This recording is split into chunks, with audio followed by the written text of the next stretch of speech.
রাস্তার মাথার ইয়া বলা হয়।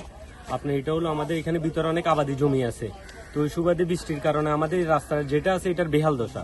তো এটার কারণে এখানে আপনার ভিতর থেকে আপনার বালি দিতে চাইছিল, তো বালি দেওয়ার কারণে আপনার রাস্তা যে গাড়িগুলা যেতে অনেক অসুবিধা হয়, তো এই কারণে বালি দেওয়ার যে ট্রাক আছে ওইটাতে আপনার সংঘর্ষটা হয়েছে আর কি। এটা 9টার দিকে ঘটনাটা ঘটছে। আমাদের এলাকায় যারা সাধারণ পাবলিক আছে, আমাদের সবার অর্থায়নে রাস্তাটা মেরামত হচ্ছে আর কি। আপনার এখানে এলাকার সকল পাবলিক এখানে জড়িত আর কি, আমরা সবাই মিলে রাস্তাটা মেরামত করতেছি।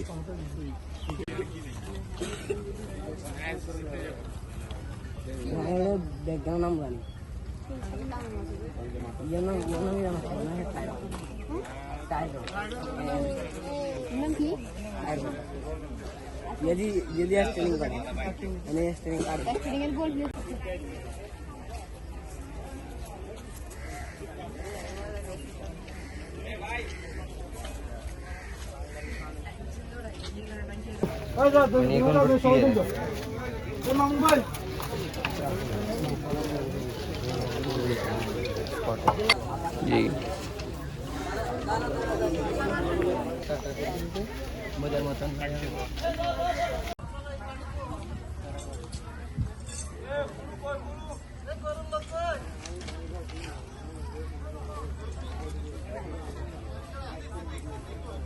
স্যার